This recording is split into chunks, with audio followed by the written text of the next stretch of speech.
লাইফে একটি জিনিস সবসময়ের জন্য ধরে রাখা উচিত, আর সেই জিনিসটা হচ্ছে কখনো 90 দশক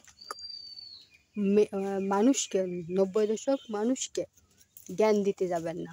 এমনকি আপনার থেকে 5 বছর 20 বছর বড় তাদেরকেও কখনো জ্ঞান দিতে যাবেন না। নিজের জন্মদাতা মা বাবা ভাই বোন কাউকে নয়, কারণ তারা আপনার থেকে বা আমার থেকে অনেক বেশি জানে। দাদা দাদি নানা নানি এরা তো আদিকালের যুগের মানুষরা, এরা হচ্ছে আরো বেশি জ্ঞানী। তাই কখনো এইসব মানুষকে জ্ঞান দিতে যাবেন না। সবচেয়ে বড় কথা কি, যে ব্যক্তি জ্ঞান নিতে পারে না তাকে জ্ঞান দিতে যেতে হয় না, আর যে ব্যক্তি জ্ঞান নিতে পারে তাকে না বললেও কিন্তু সে জ্ঞানটা ধরে নিতে পারে। তাই আমরা দুটো মানুষের থেকে সবসময়ের জন্য দূরে থাকব। এক হচ্ছে যে জ্ঞান নিতে পারে না তার থেকে, আর 2 হচ্ছে নিজের আত্মীয় স্বজনদের থেকে।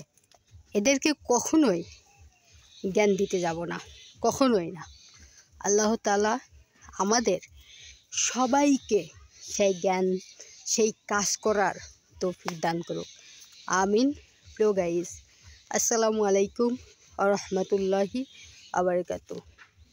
অনেকদিন পরে আমি আবার আজকে ভিডিও করতেছি।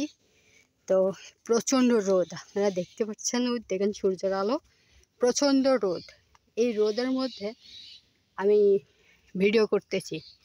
তো এত কষ্ট করে যখন ভিডিও করতেছি, যদি এই কষ্টের মূল্য আপনারা হাসি তামাশা করে কাটান, তাহলে আরও কষ্ট বের হবে। তো গাইস, আমার কথার মধ্যে যদি ভুল ত্রুটি হয়ে থাকে, অবশ্যই ভুল হবে। আমার মধ্যে তো ভুল থাকতে পারে মানে আছে, আমি ভুলের মধ্যেই আছি, আমি ভুল বাদে নেই। তাই যে কথাগুলো আপনার কাছে ভুল মনে হবে সেগুলো অবশ্যই আমাকে কমেন্ট করে জানিয়ে দেবেন যে এই কথাগুলো আপনার ভুল হয়েছে। অবশ্যই আমি চেষ্টা করব আমার সেই ভুল শুধরে নেওয়ার জন্য। তো এত কথা শোনার জন্য আপনাকে অসংখ্য ধন্যবাদ। ভালো থাকবেন, আর লাইক এবং শেয়ার করবেন, কমেন্ট করবেন, আর পাশে থাকবেন সবসময়ের জন্য। আশা রাখি আপনি আমার পাশে থাকবেন। আসসালামু আলাইকুম ওয়া রাহমাতুল্লাহ।